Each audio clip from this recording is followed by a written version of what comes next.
우리가 이전 시간에 낙인이론에 대해서 전체적으로 공부를 했었죠. 그러면은 먼저 낙인이론에 대해서 기출문제 몇 문제 풀고 나서 진도 나가도록 할게요. 297페이지 한번 펴보세요.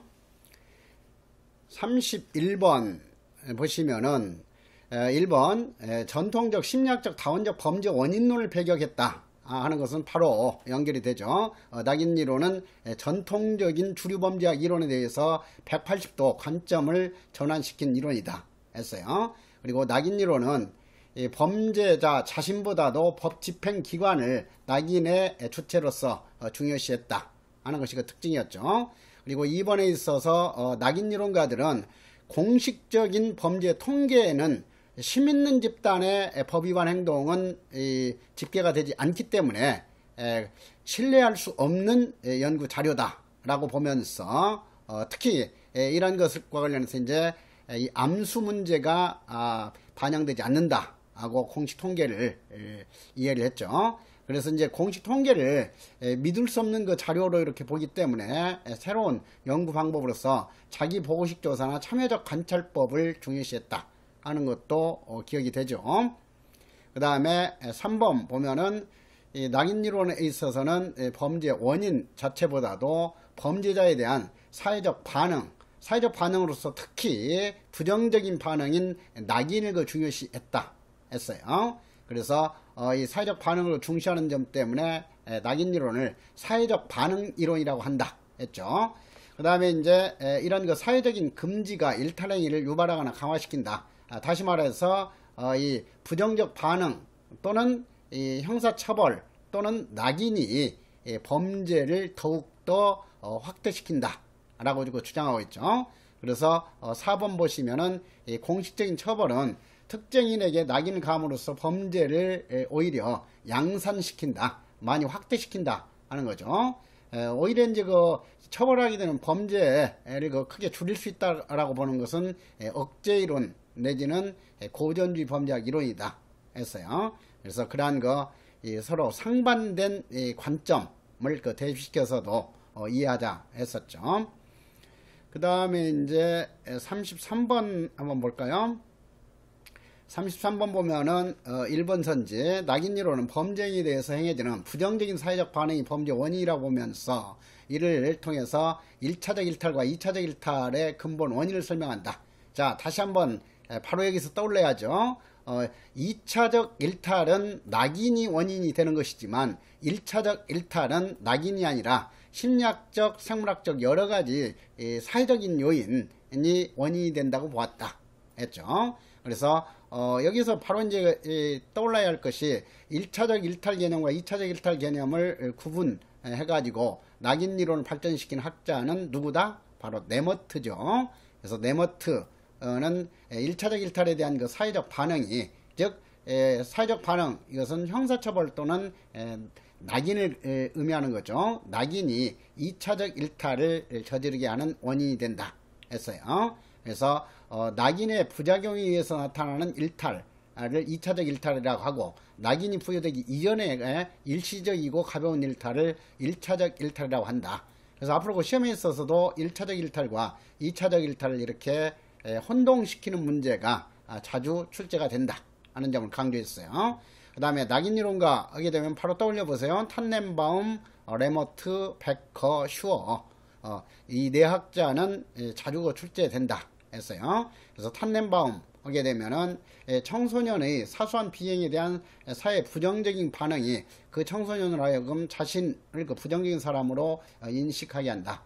다시 말해서 주변 사람들이 비행 소년으로 부정적인 반응을 보이게 되면 스스로도 이제 부정적인 자아 정체성을 형성하게 되고, 그리고 이제 없었던 범죄성이 이제 드라마틱하게 확대되게 된다 했죠. 그래서 이런 것을 이제 자기 충족적 애연 실현이라는 그 개념으로도 연결해서 이해를 했었어요. 그래서 특히 그 탄넨바움 하게 되면 악의 극화 이론을 제시한 학자다 이렇게 기억하자고 그랬죠. 그 다음에 4번에 있어서 베커 하게 되면 아웃사이더스라는 그 저술을 통해서 상호작용주의 관점에서 범죄와 법률을 정의했다 했어요. 그리고 베컨은 뭐죠? 동시적 모델 비판하고 단계적 모델을 제시했고, 그 다음에 여러 가지 사회적 주의를 지니고 있는 상태에서 전과자라는 주의가 부여되게 되면 전과자가 사회활동을 하는 데 있어서 가장 강력한 악영향을 미치게 된다고 보면서 그런 전과자라는 것 주의를 대표주의 또는 뭐 주지의로서 중요시했다. 그래서 베컨은 주지 이론을 제시한 낙인 이론가다. 이렇게 기억을 했죠. 그 밖에 이제 34번, 2번에 나오는 슈어 하게 되면은 외부적인 낙인보다도 자아 낙인을 중요시했고, 그 다음에 이제 외부적인 낙인이 부여가 된다 하더라도 스스로 그것을 잘 극복하고 방어하게 되면은 영향을 받지 않는다. 그래서 이런 거 낙인이 2차적 일탈로 발전하는 그 과정을 정형적인 과정으로 보지 않는다. 협상 과정으로 본다 하는 거죠. 이런 거 정형적인 그 과정으로 보는 것이 탄넨바움이나 네머트, 베커의 입장이라고 할 수 있어요. 그래서 그 슈어의 관점하고 다른 낙인 이론가들의 관점을 좀 구분해서 알아둘 필요가 있고 하죠. 그 다음에 1번 보시면 낙인 이론에 따르면 범죄자에 대한 국가 개입의 그 축소와 비공식적인 사인의 처우가 주된 형사정책 방향으로 제시된다. 바로 여기서 연상되는 것이 낙인 이론가들에 의해서 새롭게 주장된 범죄 대책을 4D 정책 또는 5D 정책이라고 부른다. 해가지고 국가 개입의 그 축소를 하게 되면 그만큼 낙인의 부작용이 줄어든다 하는 거예요. 그러니까 어떤 가벼운 일탈이나 범죄에 대해서는 가급적이면 형벌을 부과하지 말고 관대하게 대처하는 것이 바람직하다 했어요.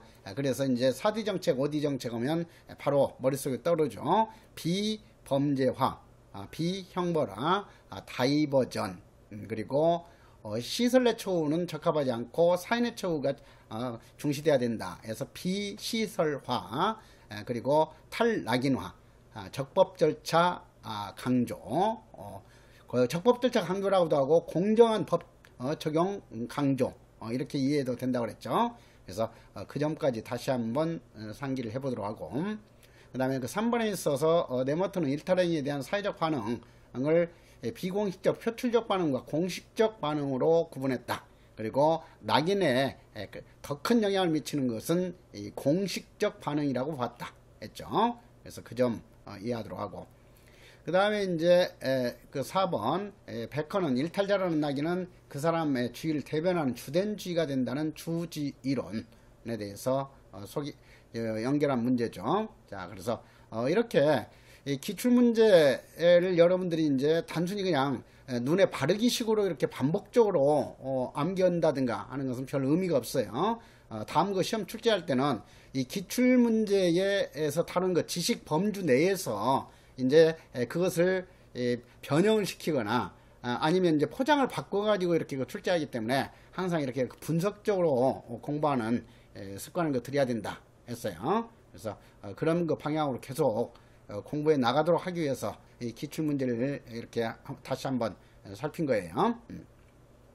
자, 그러면은 원래 그 진도로 나가도록 하자고요. 234페이지 펴보도록 하세요. 234페이지 4장 범죄에 관한 갈등이론과 비판범죄론 이렇게 돼 있죠.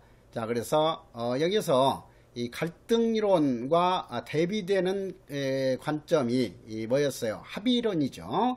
그래서 합의론과 갈등론의 본질적인 차이점을 여기에서 다시 한번 이해할 필요가 있어요. 합의론 하게 되면 우리가 지금까지 공부한 대부분의 이론이 합의론에 바탕을 둔 그 이론들이었어요. 그래서 합의론 하게 되면 문자 그대로 사회 규범이나 법률은 사회 구성원 모두가 다 이익이 되는 방향으로 합의해서 만들어진 것이다. 그리고 그러한 법은 사회 전체의 어떤 이익을 위해서 작용하는 장치다. 이렇게 봤어요. 그렇기 때문에 이 법을 위반하는 범죄 행위를 비도덕적인 그런 행위로 본다.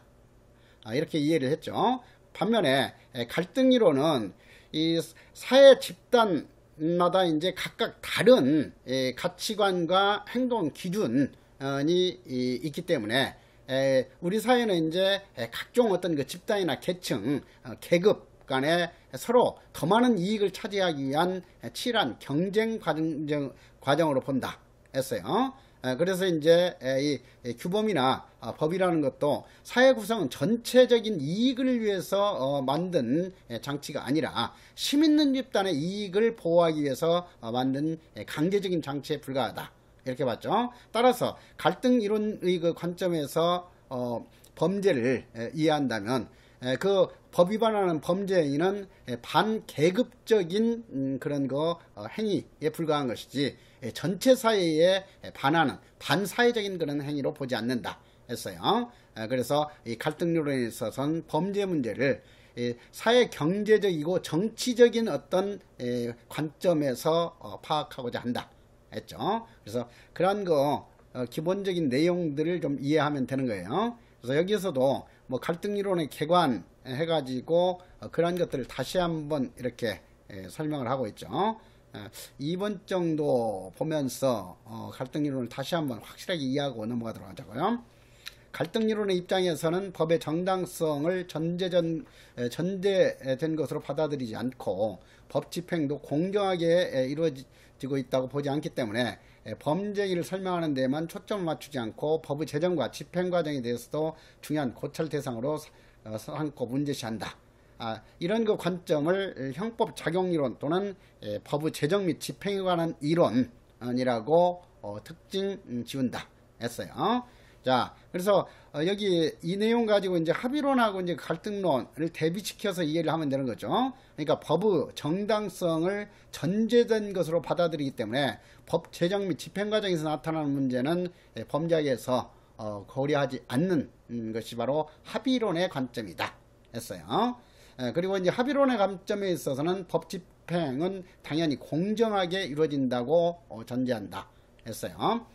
그렇기 때문에 이 합의론은 범죄만 설명하면 되는 것이지 어떤 법률의 제정 및 집행 과정에서 나타난 문제점까지 설명할 필요가 없다고 보는 입장이다 했어요. 그래서 그 점을 좀 이해하고, 그래서 앞으로 이 갈등론을 하게 되면은 특히 법 제정 및 집행 과정에서 나타나는 불공정 문제를 중시한다 하는 거예요. 그래서 갈등론의 입장에서 보면은 법이라는 것은 거미줄에 불과하다.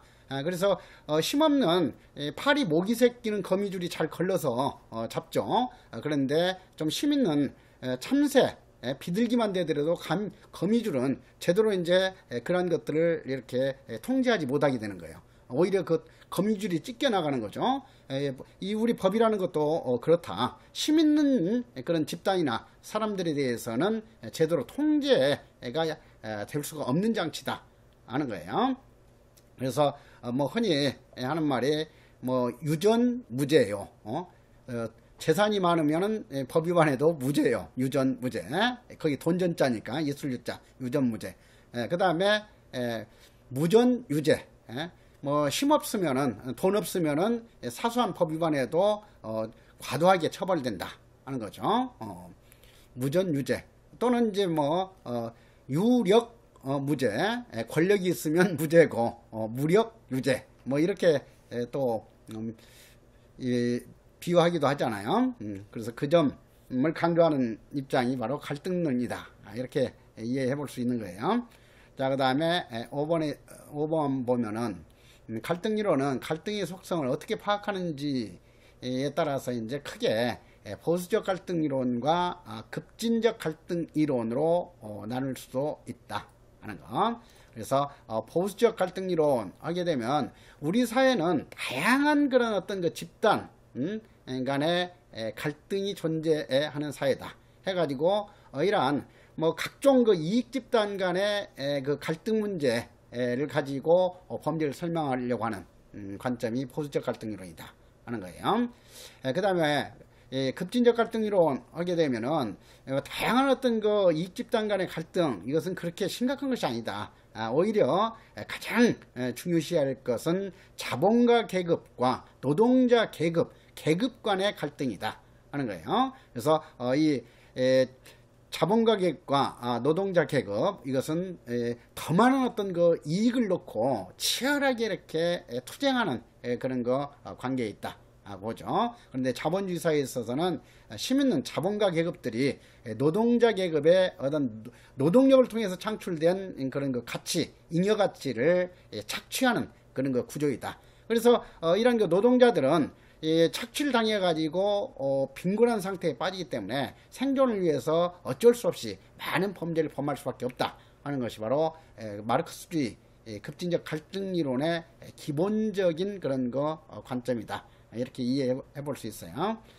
그래서 이제 보수적 갈등 이론 하게 되면은 대표적인 갈등 이론이 이제 볼드의 집단 갈등 이론이고, 그 다음에 이제 우리가 앞에서 공부했던 그 갈등 이론, 셀린의 문화 갈등 이론 내지 규범 갈등 이론과 밀러의 하층계급 문화 이론이 뭐 갈등 이론이었죠. 이런 것이 이제 그 전형적인 보수적 갈등 이론이라고 할 수 있고, 그리고 앞으로 공부하게 될 그 비판 범죄학 이론, 마르크스주의 범죄 이론이라는 것들이 급진적 갈등 이론을 대표하는 이론들이다.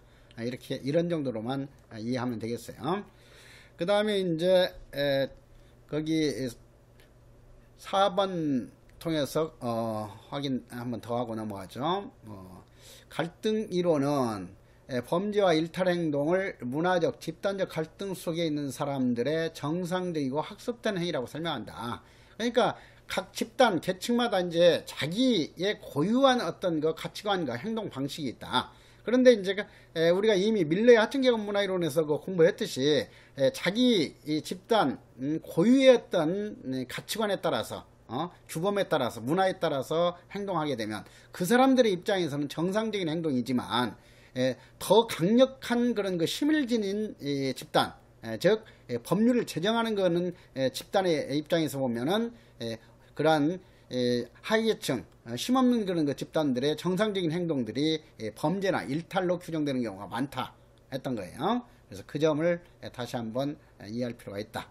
자, 그래서 갈등 이론에 대해서는 그런 정도로만 좀 이해하면 돼요. 그리고 이제 거기 교재에 나와 있듯이 보수적 갈등 이론에 가장 큰 영향을 미친 학자가 바로 다렌도르프다 하는 거고, 급진적 갈등 이론에 직접적인 영향을 미친 사람은 여러분들이 잘 알고 있는 마르크스죠. 그래서 그런 정도로 좀 구분해서 알아두면 충분하겠어요.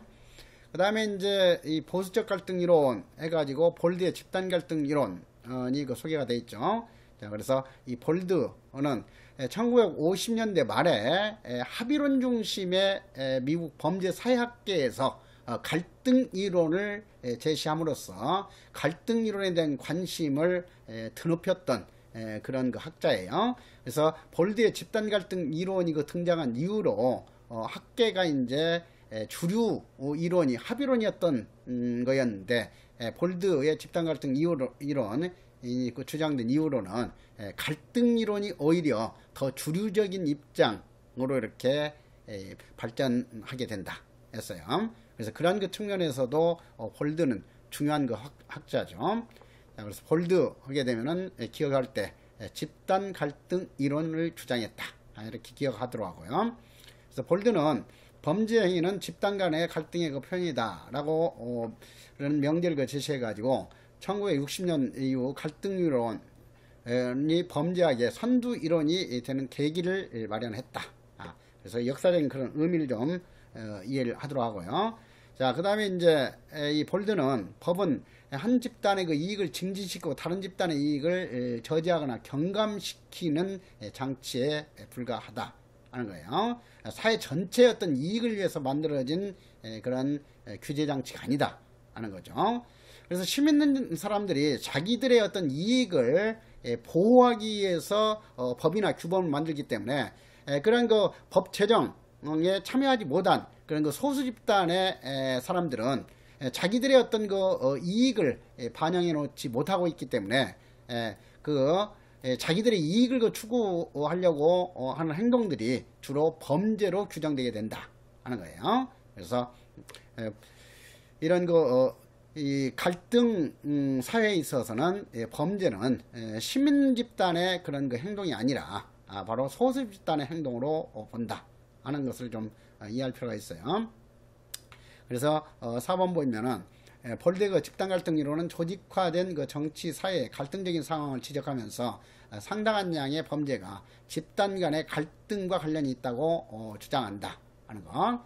물론 그 볼드도 뭐 살인 강도 이런 이 개인적인 그런 그 원인에 의해서 야기되는 그런 거 반사회적 행위들 이런 것을 무시하지는 않아요. 그렇지만은 상당수의 그 범죄가 이렇게 집단 이기주의가 동기가 돼가지고 나타나는 범죄들이다 하는 거예요. 그래서 뒤에 소개하고 있지만은 이런 거 인종 분쟁이나 조합 간의 분쟁 그리고 어떤 거 정치적인 시위로 인한 범죄라든가 확신 범죄 이런 것들이 바로 집단 갈등의 산물이다 이렇게 보는 거죠.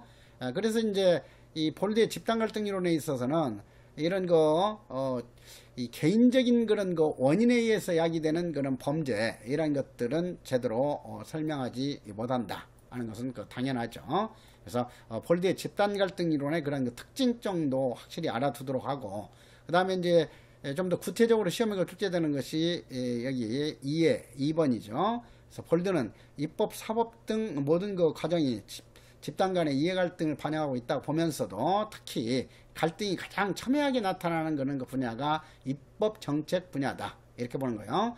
사법 정책이나 법 집행 분야가 아니라 입법 정책 부분이라고 봤다 하는 것은 기억하도록 하세요. 그래서 여기에 별표 2개 하세요.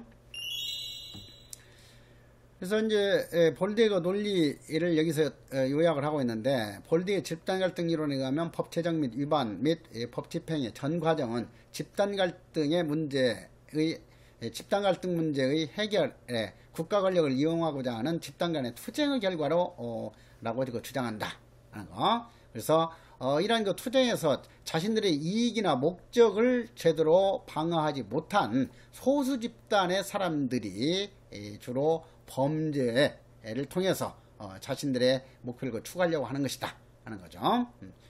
자, 그래서 볼드와 관련해서 시험에서 출제될 수 있는 것은 뭐 지금 이 형성책이 채택된 것이 첫 해이기 때문에 여러분들 그 시험에 있어서는 세부적이고 이제 이 확대된 그런 거 문제가 출제되지는 않아요. 그러니까 전형적인 문제로 출제될 것이니까, 볼드와 관련해서는 볼드는 집단 갈등 이론의 주장자다.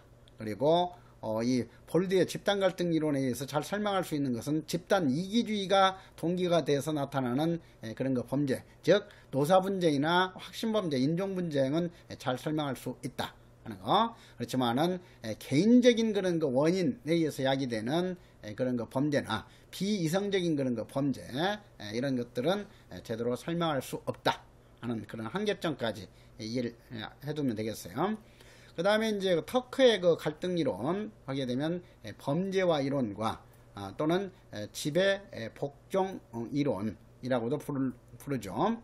그래서 지배 복종 이론 내지 범죄와 이론을 주장한 사람은 이 볼드가 아니라 터크이다. 그래서 앞으로 그 시험에 있어서 볼드하고 터크를 이렇게 헷갈리도록 하는 문제가 출제될 가능성이 상당히 많아요. 그렇기 때문에 그 점을 좀 주의하도록 하고, 그래서 아주 그 생소한 학자들이니까 터크의 범죄와 이론 내지 지배 종속 이론, 볼드의 집단 갈등 이론 이렇게 항상 대비시키면서 기억을 하도록 하세요.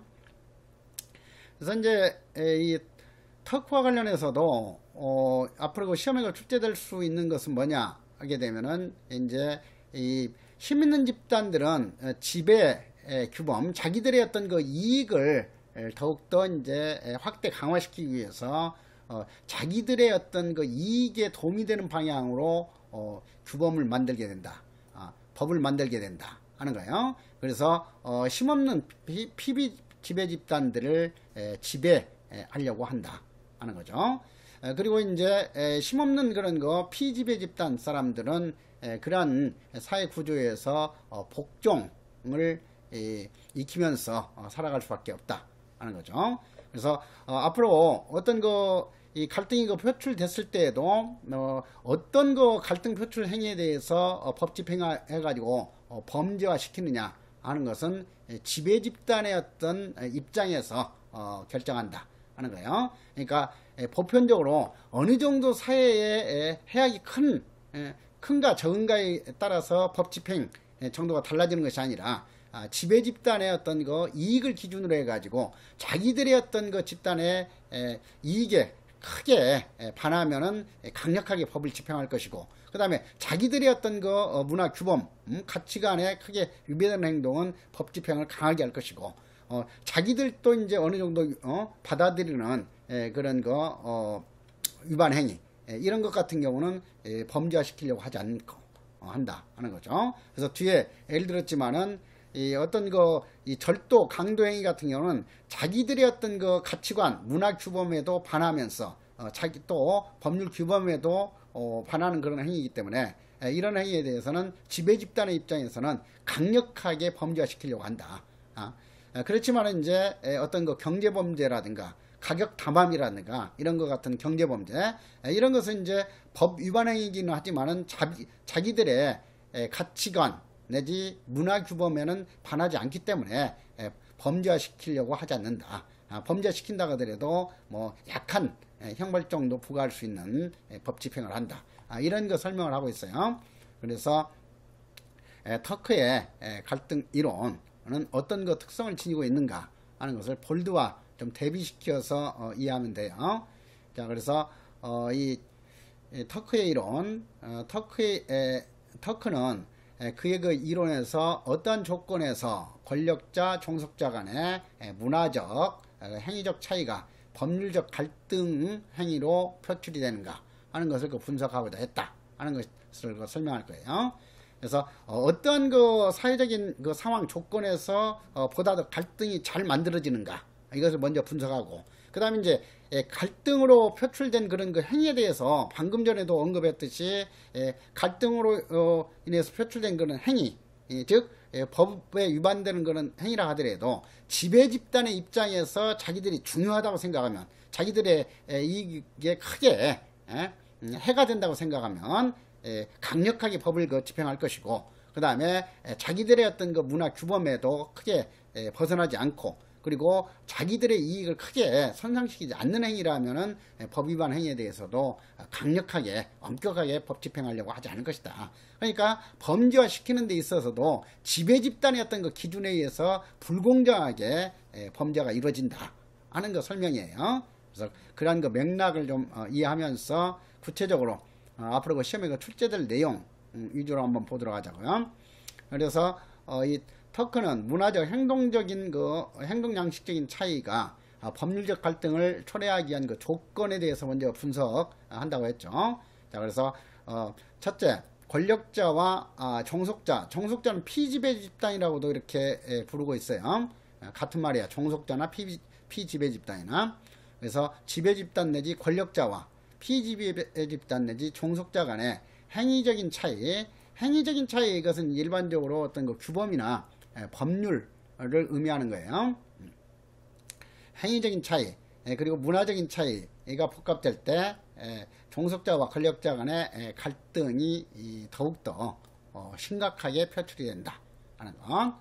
자, 그래서 간단하게 1번 이것은 이제 이 지배 집단의 어떤 그 가치관, 문화적 규범에 반하는 행위를 피지배 집단들이 했을 때 갈등은 더욱더 크게 표출이 된다 하는 거예요.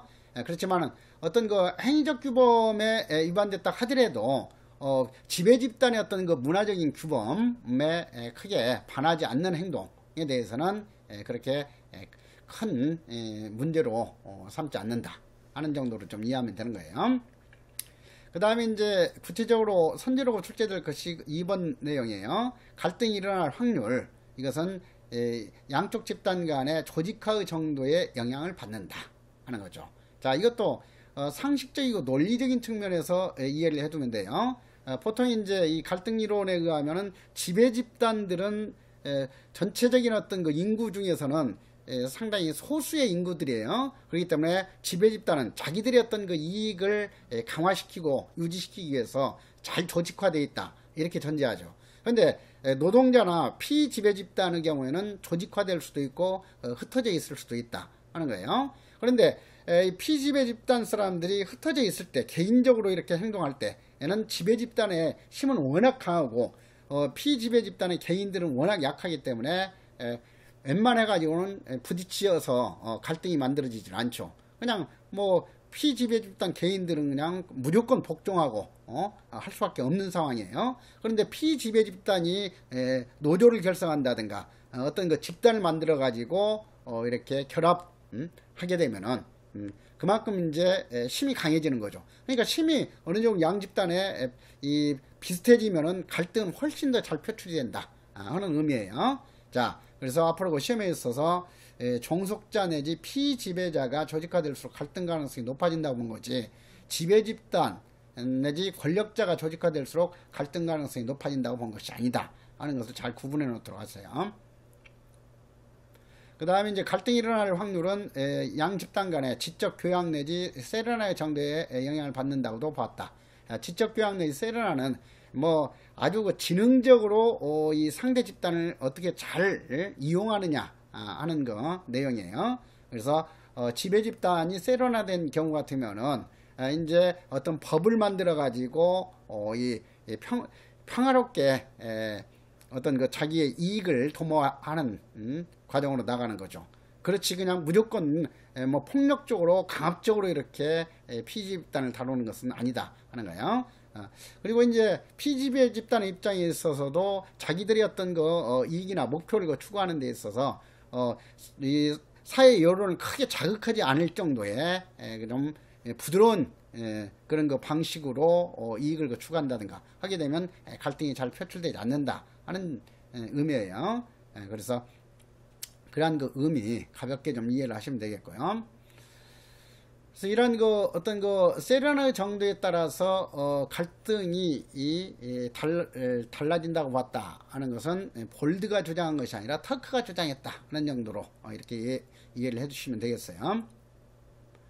그 다음에 이제 이런 그 갈등이 어떤 상황에서 그 잘 표출되는가 하는 것을 그 분석했고, 그 다음에 이제 어떤 갈등 표출 행위에 대해서 범죄화의 정도가 더욱더 엄격해지는가 하는 거예요. 범죄화의 정도가 엄격해진다 하는 것은 다른 말로 말하면 법 집행을 강력하게 한다 하는 것이고, 범죄화가 그렇게 강하지 않다, 약한 범죄화가 이루어진다 하게 되면 법 집행을 하지 않든지 법 집행을 경미하게 가볍게 하는 경우를 뜻한다, 이렇게 이해하시면 돼요. 그래서 이제 그 터크는 경찰, 검사, 법집행자들에게 금지된 행동이나 가치가 가지는 의미가 범죄의 가장 중요한 요소라고 주장한다. 이것은 뭐 당연하죠. 갈등 이론에 관점이 있는 사람들은 일반적인 그 입장이긴 해요. 그렇지만 구체적으로 터크가 이렇게 설명하고 있다 하는 거야. 범죄의 가장 그 중요한 요소가 되는 것은 바로 지배 집단의 어떤 이익이나 그들의 어떤 관점이다 하는 거예요. 그렇지 어떤 그 사회의 해악의 정도가 얼마나 크냐 이걸 그 기준으로 하는 것이 아니다 하는 거죠. 자, 그래서 그들은 이제 강도나 절도는 그들의 입장에서 볼 때는 자기들의 이익을 크게 손상을 시키는 것이고, 그 다음에 자기들의 어떤 그 문화적인 규범에까지 위반되는 행동들이죠. 그러니까 폭력적인 어떤 거 강도나 그 다음에 이제 이런 거 이 절도 행위, 이런 것은 지배 집단의 입장에서는 뭐 강도나 어떤 절도할 필요가 없는 그런 그 집단들이에요. 그렇기 때문에 그들의 입장에서 볼 때는 그러한 행동 자체가 자기들의 어떤 그 문화 규범의 입장에서 볼 때는 도저히 허용될 수 없는 행위라고 보는 거고, 그 다음에 주로 이런 거 강도죄나 절도죄의 대상이 되는 것이 바로 이 지배 집단의 재산들이죠.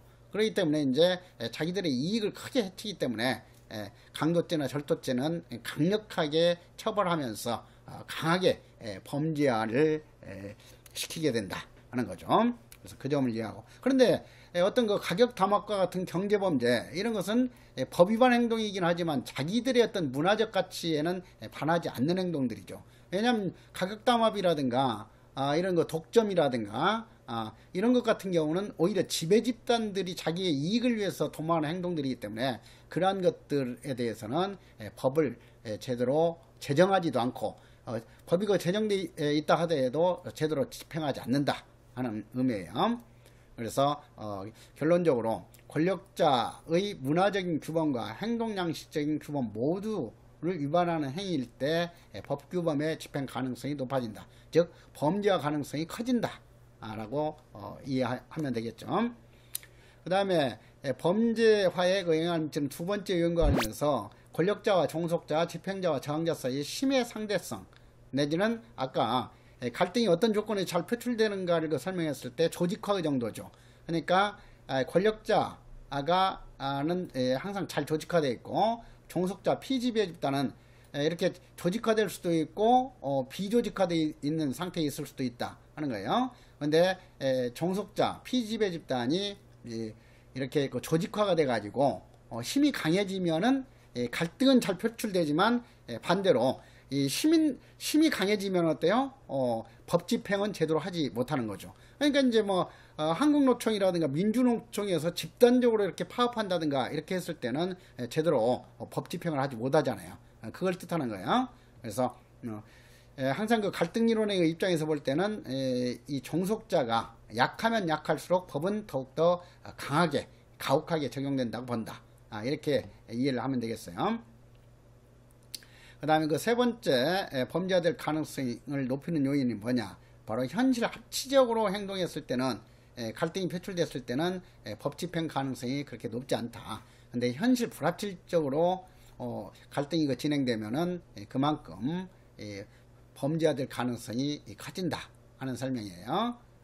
그래서 이제 뭐 어떤 그 이익을 도모하기 위해서 어린아이를 유괴한다라든가 이런 경우 같은 경우는 현실 불합치적인 그런 거 행동이고 세련되지 못한 그런 거 이 행동이기 때문에 그런 행동에 대해서는 법 집행자들이 강력하게 법을 적용해 가지고 범죄가 될 가능성이 그만큼 커진다 하는 거예요. 자, 그래서 그런 거 설명을 하고 있으니까 이 부분에 있어서는 터크의 이론하고 볼드의 이론만 그 핵심적인 특징을 확실하게 이해하면은 충분하겠어요. 그 다음에 이제 제 3절 비판범죄학 이론. 비판범죄학 이론, 이것은 이제 거기 주석에서도 설명하고 있듯이 이 비판범죄학 이론, 이것은 1970년대부터 본격적으로 발달하기 시작하는데 그때만 하더라도 이제 미국에서도 이런 그 마르크스를 제대로 이렇게 드러낼 수가 없었어요. 그런 거 분위기였기 때문에 처음에 마르크스주의 범죄 이론을 비판범죄학이라는 그런 거 용어로서 불렀죠. 또는 뭐 신범죄학 이론 이렇게 해서 마르크스 범죄학 이론을 불렀던 건데 그 뒤에 이제 뭐 마르크스에 대해서 이제 사회적으로도 많이 호감을 갖게 되고 이런 거 분위기가 되니까 이제 그 이후에는 마르크스주의 범죄 이론이라는 그런 용어도 일반적으로 사용하고 있다 하는 거예요. 그래서 그런 거 분위기를 좀 이해를 해놓도록 하고, 그래서 마르크스주의 그 범죄 이론 하게 되면은 마르크스 범죄 이론 내지 비판범죄학 이론은 자본주의 사회를 생산수단을 소유한 지배계급과 가진 것은 자신의 노동력밖에 없는 노동자 계급 두 계급으로 구성되어 있다고 전제한다. 그래서 급진적 갈등 이론으로 분류한다 했어요. 그래서 그 점을 이해하도록 하고, 그 다음에 마르크스주의 이론은 생산수단 및 권력의 불평등한 분배는 계급 갈등의 토대가 되고 자본과 노동자 계급의 갈등의 산물이 범죄라고 본다. 그래서 이 노동자 계급과 자본가 계급이 놓고 다투는 것은 바로 경제적인 이익이에요. 그래서 이런 경제적인 이익을 놓고 투쟁을 하면서 자본가에게 유리하게 이제 자본주의 체제가 만들어져 있기 때문에 자본가 기업들은 막대한 그런 이익을 이렇게 축적하는 것이고, 그만큼 또 이익을 많이 빼앗긴 노동자들은 빈곤 상태에 빠져들 수밖에 없다. 그래서 이제 마르크스는 이 노동자 계급에 속한 사람들은 이런 거 빈곤한 상태에서 생존을 위해서 어쩔 수 없이 이제 그런 거 범죄 행동을 할 수밖에 없게 된다. 이렇게 설명하고 있어요. 그런데 이제 마르크스 같은 경우는 범죄 행동에 대해서 이렇게 긍정적으로 바라보진 않는다. 왜냐하면 마르크스는 노동자 계급들이 이렇게 보편적인 정의 실현을 위해서 단합해 가지고 자본주의 체제를 깨트리는 어떤 그 저항, 투쟁을 해야지 개개인의 어떤 이익을 위해서 생존을 위해서 범죄 행동을 하는 것, 이런 것은 원시적인 어떤 그 반역 행위에 불과하다. 이렇게 해서 범죄에 대해서는 그다지 긍정적인 거 평가를 하지 않는다 하는 것도 설명이 되어 있고 해요. 그래서 그런 것들은 좀 가볍게 그 정도로만 이해해도 충분해요. 그리고 이제 이 마르크스주의 범죄학을 크게 도구적 마르크스주의 범죄학과 구조적 마르크스주의 범죄학 이론으로 분류한다 했을 때 이것도 그 개념 정도로만 좀 알아두면 돼요. 도구적 마르크스주의 하게 되면 좀 아주 그 단순한 그런 거 논리를 전개하는 입장이다. 그래서 도구적 마르크스주의 이론가들은 자본주의 체제 하에서 이 법이라는 것은 오로지 노동자를 탄압하고 자본가 계급의 이익이 되게끔만 적용이 된다. 이렇게 보는 거예요. 그래서 이제 이 자본주의 체제에서의 법은 자본가 계급의 이익을 위한 그 도구에 불과하다 하는 거죠. 그러니까 자본가 계급이 어떤 잘못된 행위를 한다 하더라도 법은 적용되지 않는다. 이렇게 단순하게 파악하는 것이 도구적 마르크스주의고, 구조적 마르크스주의는 좀 더 세련된 그런 거 논리예요. 이 구조적 마르크스주의자들은 자본주의 체제에서도 단기적으로는 노동자에게 이익이 되는 법이 만들어질 수도 있고, 노동자들이 아니라 자본가 계급 사람들에게도 처벌이 이루어질 수도 있다. 그렇지만은 장기적으로는 이 자본주의 어떤 그 체제를 굳건하게 유지하기 위해서 그렇게 하는 것이다 하는 거예요. 그래서 도구적 마르크스주의자나 구조적 마르크스주의자의 공통적인 어떤 입장은 뭐냐면, 이 자본주의 체제는 이 영구적으로 지속적으로 자본가 계급의 이익을 강하게 유지하기 위해서 법을 운영한다 하는 거예요. 자, 그래서 그런 그 도구적 마르크스주의와 구조적 마르크스주의의 그런 그 차이점 정도만 알아두면 되겠어요. 그래서 이것도 그렇게 출제 빈도가 높은 주제는 아니기 때문에 그 정도로만 알아두도록 하고요. 그 다음에 방금 개괄적으로 설명했듯이 칼 마르크스와 엥겔스의 경우에는 그들은 이제 체계적으로 범죄 이론을 주장하는 학자들은 아니죠. 그렇기 때문에 그 칼 마르크스와 엥겔스의 어떤 그 범죄 이론에 대해서 깊이 있는 문제는 출제할 수가 없어요. 그래서 가볍게 범죄에 대해서 어떻게 이해했는가 하는 정도로만 알아두시면 되겠죠. 그래서 마르크스는 범죄 원인에 대해서 직접적이고 체계적인 설명을 하지 않았지만은 범죄 발생의 원인을 경제적 불평등과 계급 갈등의 산물로 본다. 그래서 이 논리를 이제 바탕으로 해서 발전시킨 이론이 바로 이 마르크스주의 범죄 이론 또는 비판 범죄학 이론 또는 신범죄학 이론이라고 부르는 그런 급진적 갈등 이론들이다. 이런 정도로 이해하시면 되는 거예요. 그래서 마르크스는 이런 그 자본주의 체제에서 노동자 계급에 속한 사람들은 개별적으로 이제 생존하기 위해서 어쩔 수 없이 범죄 행동을 할 수밖에 없게 된다 하는 거죠. 그래서 마르크스는 그 범죄 행위는 지배적인 사회 체제에 대한 원시적인 반역 형태이고 그 자체는 부정적인 행위지 바람직한 행동으로 보지는 않는다 하는 것. 왜냐하면은 이런 거 자기 생존, 이기적인 어떤 생존을 위해서 다른 사람을 해치는 범죄 행동을 하는 거, 이것은 바람직하지 않고 노동자들은 바로 이 잘못 짜여진 자본주의 체제를 깨부수기 위해서 의식적인 어떤 그 혁명 활동을 해야 된다 하는 거죠. 그래서 그 점을 좀 이해하도록 하고, 근데 이제 뭐 자본주의 체제에서는 당연히 이런 이 정의를 실현하기 위해서 투쟁하는 그런 노동자들의 행위에 대해서 엄격하게 범죄로 규정해 가지고 강력한 처벌을 하게 된다 하는 거죠. 그래서 자본주의 체제에 대한 그 저항 행위, 이것은 보편적인 어떤 그 기준에 입각해서 볼 때는 정의로운 행동임에도 불구하고 자본주의 체제의 속성상 그러한 행동들이 아주 무거운 범죄로 규정되게 된다 하는 거예요. 그래서 이런 그 마르크스주의 그 범죄 이론가로서 최초로 마르크스주의 범죄 이론을 제시한 학자가 봉거이다 하는 것. 뭐 봉거도 봉어 이렇게 번역한 책도 있고 그래요. 봉거.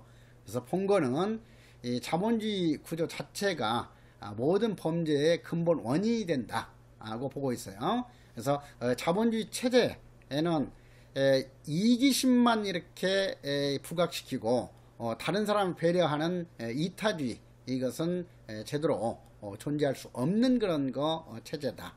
그래서 이런 이기심에 의해서 비도덕화된 그런 인간들이 서로 자기의 어떤 이익을 더 많이 쟁취하기 위해서 투쟁하는 과정에서 많은 범죄가 발생이 된다. 그래서 이제 이 봉거의 경우에는 자본주의 체제에서는 노동자들만 범죄를 범하는 게 아니라 자본가 계급에 속한 사람들도 더 많은 이익을 쟁취하기 위해서 자기들 자본가끼리도 자본가 계급끼리도 이렇게 투쟁하기 때문에 범죄를 많이 범할 수밖에 없다. 그래서 자본주의 체제가 범죄를 양산하는 온상이다 이렇게 비유를 하고 있어요.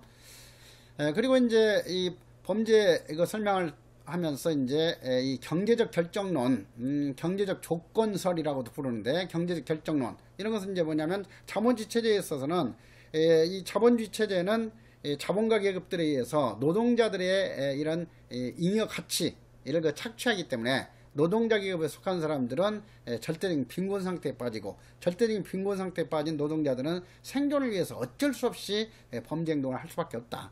이렇게 설명하는 거예요. 그래서 아무튼 이 봉거는 이 자본주의 체제 하에서는 노동자 계급에 속한 사람들만 범죄를 범하는 것이 아니라 자본가 계급에 속한 사람들도 많은 범죄를 범한다고 봤다 하는 것을 알아두고, 그 다음에 두 번째가 이제 이 봉거는 이런 이제 자본주의의 어떤 비도덕화도 범죄의 중요한 요인이 된다고 봤다.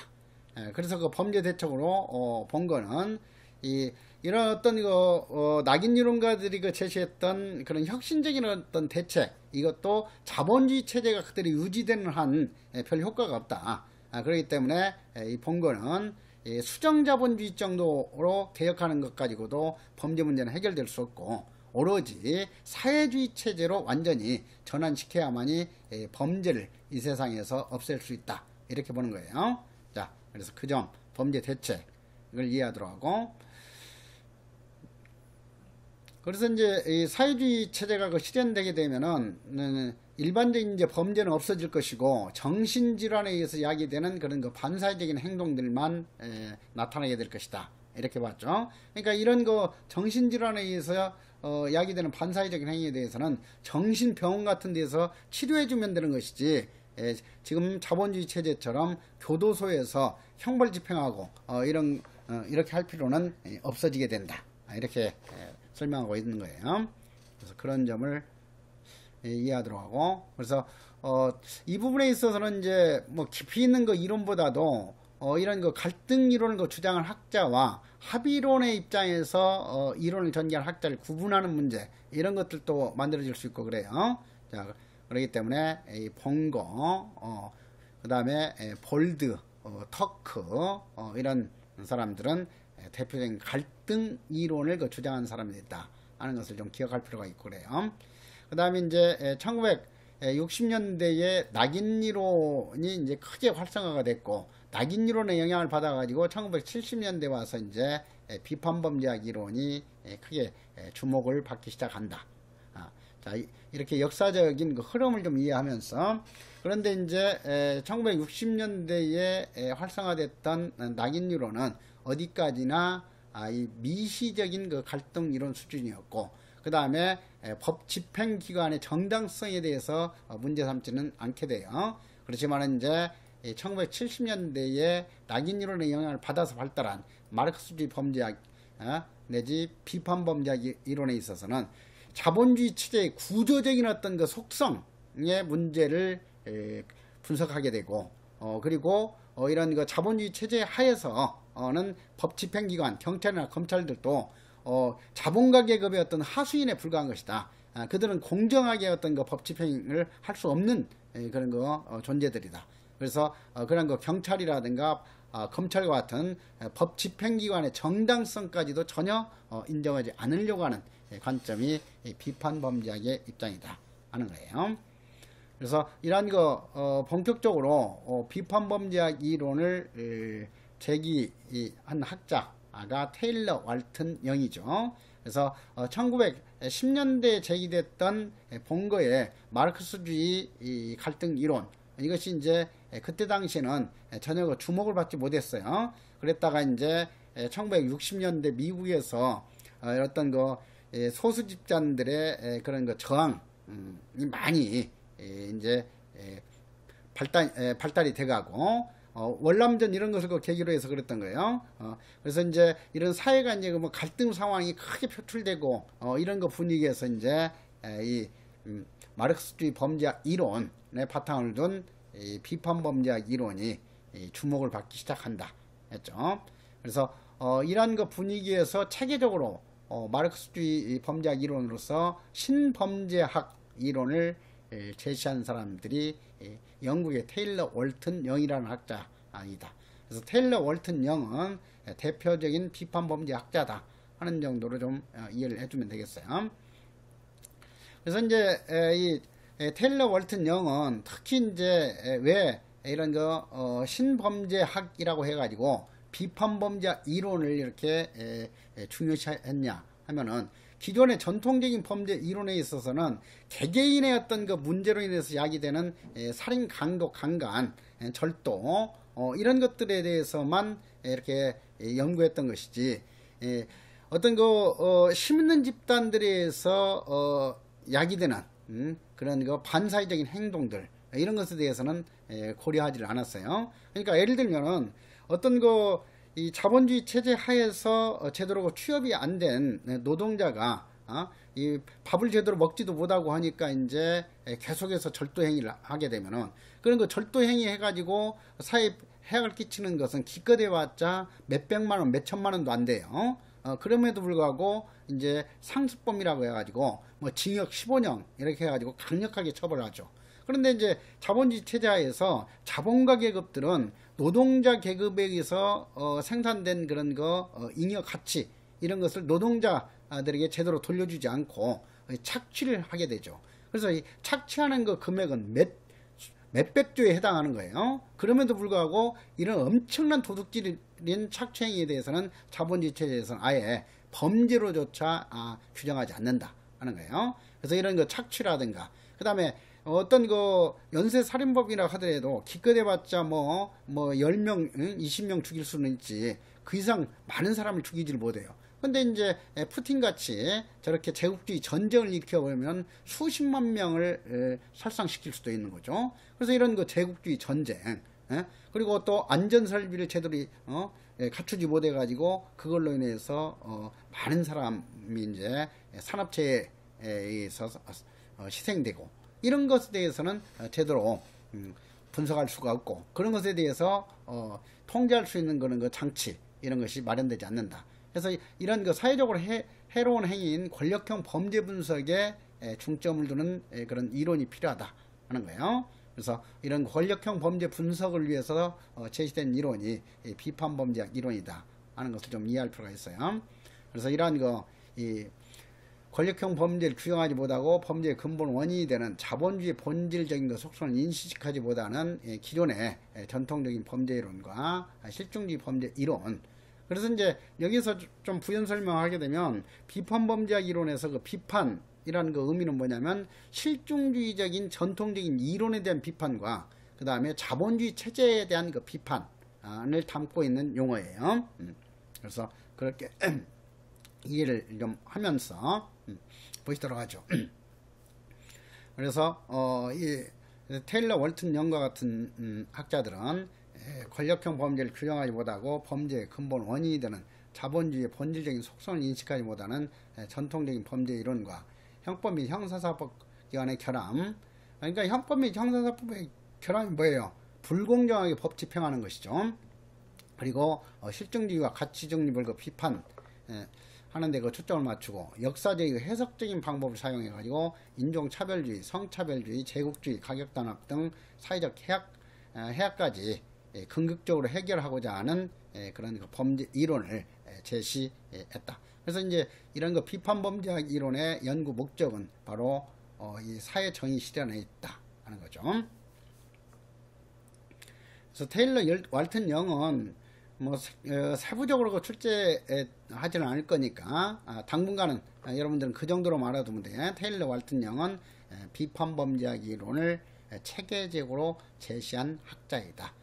그들은 이제 이 권력형 범죄를 특히 정말 중요한 범죄라고 이렇게 지적을 하면서 노동자 계급들의 이런 그 적응 범죄, 이것은 어쩔 수 없이 생존을 위해서 이렇게 행해지는 그런 행위에 불과하다, 이렇게 설명했다는 거.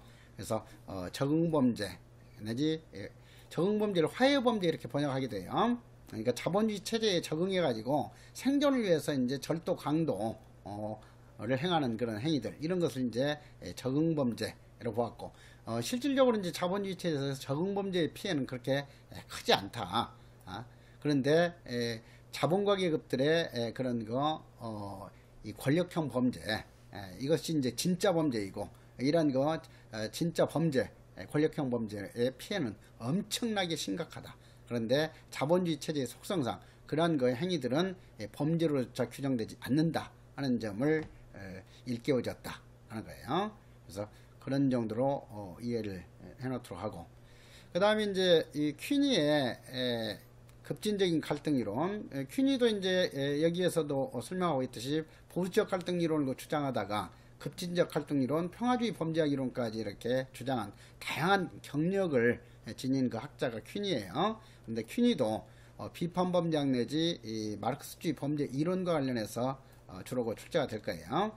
그래서 퀴니도 급진적 갈등 이론가로서 경제 계급론을 주장을 했다 하는 것을 기억하도록 하고요. 그래서 이제 퀴니와 관련해서는 당연히 이제 그 주장 논리는 급진적인 그런 범죄 이론의 논리예요. 그래서 이런 것은 논리적으로도 한 번만 읽어보면은 충분히 파악이 될 수 있는 내용들이에요.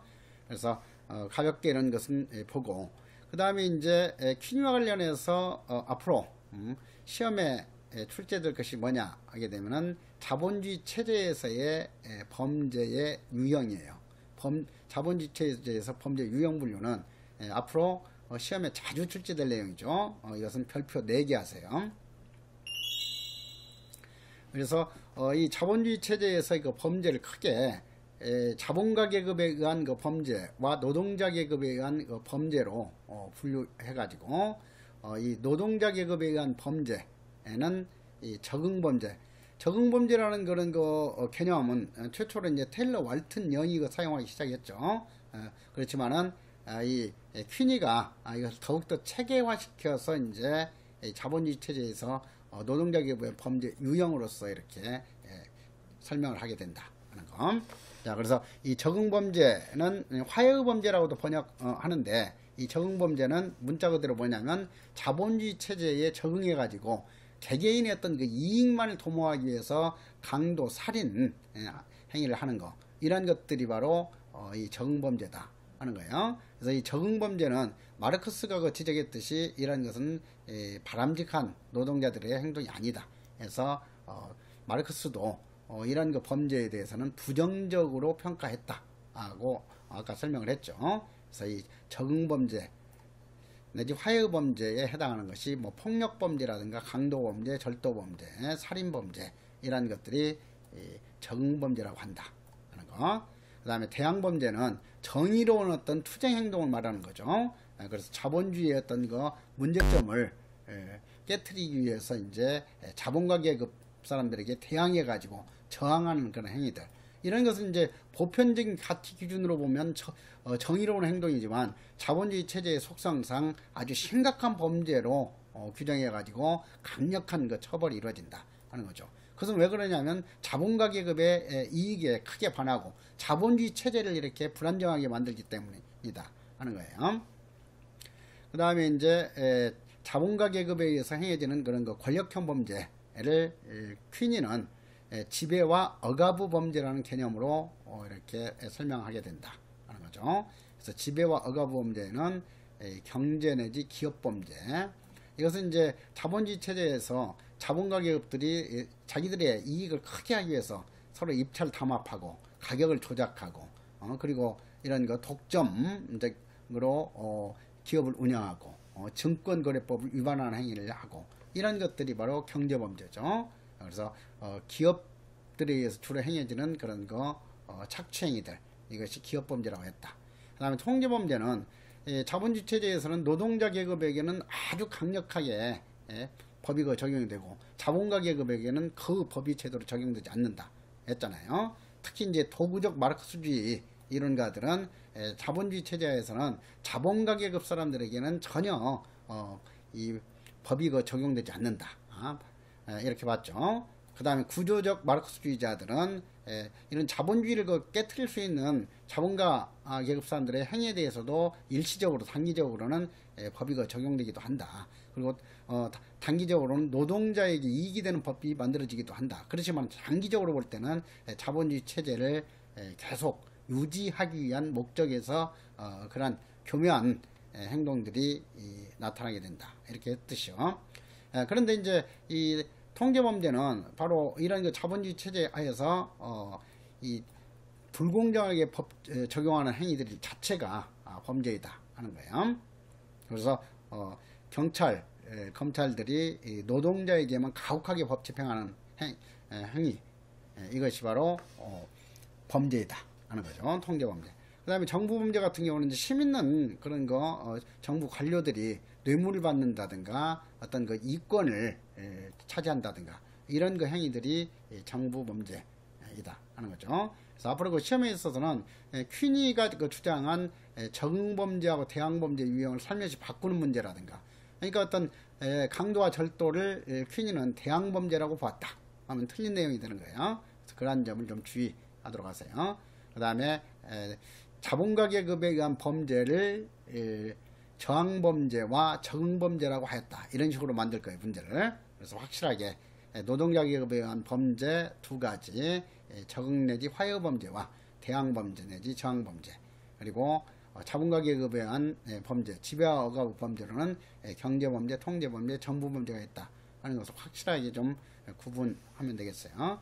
그 다음에 이제 이 퀸이는 어떤 일반적인 마르크스주의자와는 달리 평화적인 그런 방법으로도 자본주의 체제를 전복시킬 수 있다고 보았다 하는 거예요. 그러니까 퀸이도 이런 마르크스주의 범죄 이론가이기 때문에 이 세상에서 범죄 문제를 해결하는 길은 오로지 자본주의 체제를 사회주의 체제로 전환시키는 길밖에 없다.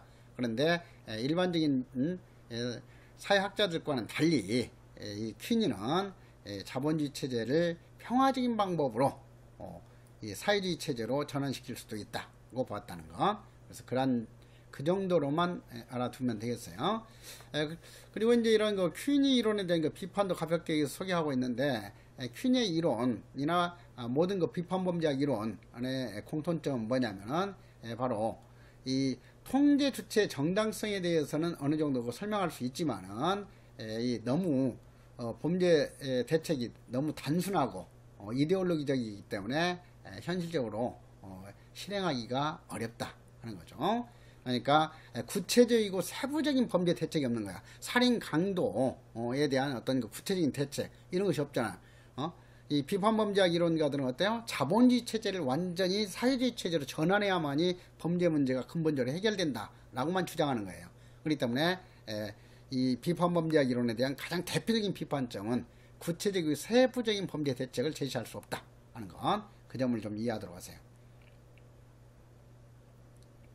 그 다음에 이제 챔블리스와 사이드먼도 이 비판범죄학 이론을 주장한 학자에 속한다 하는 정도로만 좀 알아두면 돼요. 당연히 그러니까 이제 챔블리스와 사이드먼도 비판범죄학의 그런 논리에서 법은 공정하게 집행되는 것이 아니라 법 집행기관들의 어떤 입장에서 자기들에게 유리한 쪽으로 법이 불공정하게 집행이 된다고 주장했다 하는 거예요. 그래서 그런 정도로만 좀 알아두시면 돼요. 챔블리스와 사이드먼도 비판범죄학 이론을 주장하는 학자에 속한다. 자, 이것은 지금 여러분들 이 형사정책 시험 역사가 내년에 첫 번째 시험이고 하기 때문에 이런 내년 시험에 맞춰서 내가 지금 공부를 가장 간략하게 효율적으로 할 수 있도록 이렇게 강의를 하는 거예요. 그래서 너무 확대시키려고 할 필요는 없어요.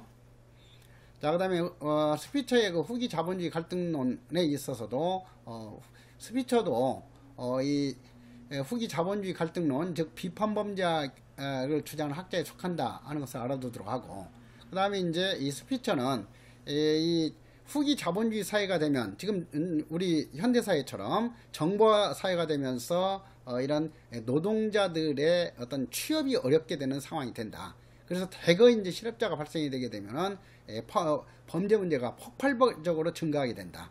그렇게 되면은 지금 이전까지 어떤 교도소에서 범죄자를 이렇게 처벌하고 이렇게 해가지고는 도저히 그 비용을 감당하지 못하게 된다. 그래서 이제 보다 비용이 적게 드는 어떤 범죄 통제 전략을 강구하게 될 것이다. 이렇게 주장하는 거예요. 그래서 이제 앞으로 이 스피처와 관련해서 스피처는 후기 자본주의 사회가 되면서 이 교도소를 증설하거나 강력한 처벌을 통해서 범죄 문제를 억제하고자 했다. 이런 식으로 해서 틀린 선지가 만들어질 수 있고 그래요. 그래서 그 점을 좀 이해하면서 이 스피처는 후기 자본주의 사회가 되면은 이렇게 범죄가 폭발적으로 증가하기 때문에 자본가 기업에 속한 사람들은 자기들의 어떤 이익을 이렇게 유지하기 위해서 보다 값싼 통제 방법을 강구하게 될 것이다. 그런 전략을 사용하게 될 것이다 하는 것을 예측했던 거예요. 그래서 이제 어느 정도 이 가벼운 범죄 행동하는 것에 대해서는 그냥 방치해버리고 정상화시켜버리고, 그 다음에 어떤 이 범죄자들 중에서도 자기들이 잘 활용할 수 있는 그런 가벼운 범죄자들, 이런 것은 자기들의 어떤 정보원이라든가 이런 걸로 전환시켜 가지고 활용하게 되고, 그리고 이제 문제 인구들을 특정한 지역에 봉쇄시킨다든가, 지금 미국이라든가 유럽 쪽에서는 이러한 현상들이 뚜렷하게 나타나고 있죠. 일정한 지역에 있어서의 어떤 이 범죄 발생이라든가 이런 것은 경찰들이 아예 출동하지도 않죠. 그러니까 이런 상황들이 이미 나타나고 있어요. 그 다음에 일정한 어떤 마약 판매 행위라든가 제조 판매 행위라든가 이런 것에 대해서는 묵인해 가지고 노동자들이 어느 정도 생존할 수 있게끔은 해준다 하는 거죠. 그래서 이 후기 자본주의 사회가 되면 보다 값싼 사회 통제 방법으로 변화시킬 수밖에 없을 것이라고 봤다 하는 건, 그래서 이렇게 해서 이해하도록 하고, 자, 이렇게 해서 이제 전형적인 비판 범죄학 이론 내지 마르크스주의 이론에 대해서 살펴보았고, 그 다음에 이제 넓게는 비판 범죄학 이론의 범죄에 속하는 이론으로 보기도 하고, 일부 학자들은 이제 독자적인 그런 이론으로 보기도 하는 것이 바로 이 페미니스트 범죄 이론이에요. 페미니스트 범죄 이론, 이것은 이제 여성주의 범죄 이론 이렇게 번역하기도 하죠. 아니면 그냥 원어로 페미니스트 범죄 이론보다는 페미니즘 범죄 이론 이렇게 부르기도 하죠. 자, 그래서 이런 이 페미니스트 범죄 이론이 전형적인 비판 범죄학 이론과 어떤 점에서 차이가 있는가 하는 것을 좀 가볍게 이해하시면 돼요. 페미니스트 범죄 이론은 여성 범죄와 이 범죄에 있어서 성의 비율, 남성이 워낙 높은 비율의 범죄를 범하죠. 그리고 여성은 낮은 비율의 범죄를 범하고, 왜 이런 이 범죄 현상에 있어서 성비가 나타나는가, 성비의 차이가 나타나는가, 이런 것을 분석하는데 초점을 두고 있다 하는 거. 그래서 그런 것은 바로 성적 불평등과 가부장적 사회의 영향 때문이라고 설명한다 하는 거. 그 다음에 이제 비판 범죄학은 역사적이고 해석적인 방법론을 중시하지만, 여성주의 범죄학은 이러한 젠더, 성 역할을 설정하는 사회 구조인 젠더 시스템을 바탕으로 한 생애사 연구와 같은 질적 연구 방법을 중요시한다. 자, 그래서 이런 차이점 정도만 좀 가볍게 알아두면 되겠어요. 그 다음에 이제 좀 더 심도 있는 문제로 출제가 된다면, 페미니스트 범죄 이론을 크게 자유주의적 페미니즘, 막시스트적 페미니즘, 사회주의적 페미니즘, 이 급진적 페미니즘 네 가지 이 영역으로 이렇게 분류한다 하는 정도로 이해하시면 되겠고, 자 그런데 이런 네 가지 이 영역으로 분류하는 기준이 뭐냐 하는 것은 좀 알아둘 필요가 있어요. 자유주의적 페미니즘 하게 되면은 이것은 이제 뭐냐면 뭐 구조적인 측면에서 어떤 자본주의 체제의 문제라든가 가부장적인 어떤 사회 구조라든가 이런 것 때문에 이런 여성에 대한 불평등 문제가 나타나는 게 아니다. 전통적으로 이제 여성에 대한 어떤 고정관념이 여성에 대해서는 취업도 잘 허용하지 않고 여러 가지 기회를 이렇게 차단시키고 이렇게 했기 때문이다. 그렇기 때문에 앞으로 이런 점점 민주화가 되면서 평등사회가 되면서 성불평등과 관련해서 이제 이러한 여성에 대한 기회를 많이 제공해주고 하게 되면은 이런 성차별 문제, 범죄에 있어서 성비해 문제 이런 것이 해결될 수 있다고 본다 하는 거예요. 그래서 이 자유주의적 페미니즘은 성불평등과 관련해서 계급불평등과 가부장제의 억압구조는 고려하지 않는 관점이다 하는 것이 핵심적인 내용이에요. 그 다음 마르크시스트적 페미니즘 하게 되면 당연히 마르크스주의의 바탕을 둔 여성주의 이론이죠. 그렇기 때문에 이제 여성의 경우에는 이 노동력에 대해서 이렇게 값싼 노동력이기 때문에 여성은 이제 이런 노동자들처럼 값싼 노동력을 지닌 그런 존재로만 인식하려고 하고, 그래서 이제 여성을 어떤 사유재산이나 경제적인 관점에서 이렇게 파악하고자 한다 하는 거예요. 그래서 이런 이 사유재산제와 계급 불평등이 바탕이 돼 가지고 여성에 대한 어떤 불평등 문제가 발생이 된다 하는 거죠. 그래서 이런 자본주의 체제를 타파해야만이 여성에 대한 억압과 불평등이 해결될 수 있다고 보는 것이 마르크시스트적 페미니즘이다 하는 거죠. 그 다음에 사회주의적 페미니즘 하게 되면은 이것은 이제 급진적 페미니즘하고 마르크스주의 페미니즘을 절충시킨 입장이에요. 그래서 먼저 급진적 페미니즘의 특징을 보면은 급진적 페미니즘에 있어서는 마르크스주의는 그냥 인정하지 않아요. 그래서 이 급진적 페미니즘에 있어서는 이런 성불평등 문제, 여성에 대한 억압, 여성에 대한 어떤 차별 이런 것은 바로 가부장적인 사회 구조 때문이다 이렇게 보는 거예요. 그래서 가부장적인 사회 구조가 나타나게 되는 것은 여성들의 어떤 생물학적인 특성에서 비롯되기도 한다 하는 거죠. 왜냐하면 여성들은 이제 생물학적인 특성이 이런 오랜 시간 동안 노동하기에 적합하지도 않고, 그 다음에 또 아이를 낳아서 길러야 되기 때문에 이제 아이를 기르면서는 자기가 직접 어떤 자립적으로 생산을 할 수도 없고 하는 거죠. 그렇기 때문에 이제 남성에게 의존할 수밖에 없는 그런 특징을 지니고 있다. 그래서 이제 이런 것을 이용해 가지고 남성들이 여성을 이렇게 지배하게 되는 것이다. 그래서 이 가부장적인 사회 구조에서는 여성에 대해서는 많은 어떤 이 억압과 학대가 나타날 수밖에 없고, 그러나 이 억압과 학대를 피해 가지고 어쩔 수 없이 이제 여성들이 이 범죄 행동으로 나갈 수밖에 없게 된다 하는 것이 급진적 페미니즘이에요. 그래서 이제 이 사회주의적 페미니즘의 경우에는 이런 계급 불평등은 마르크시스트적 페미니즘에서 받아들이게 되는 거고, 여성의 불평등 문제는 계급 불평등에서도 비롯되는 거고, 가부장적인 사회 구조로 인해서도 비롯되는 것이다 이렇게 보는 거죠.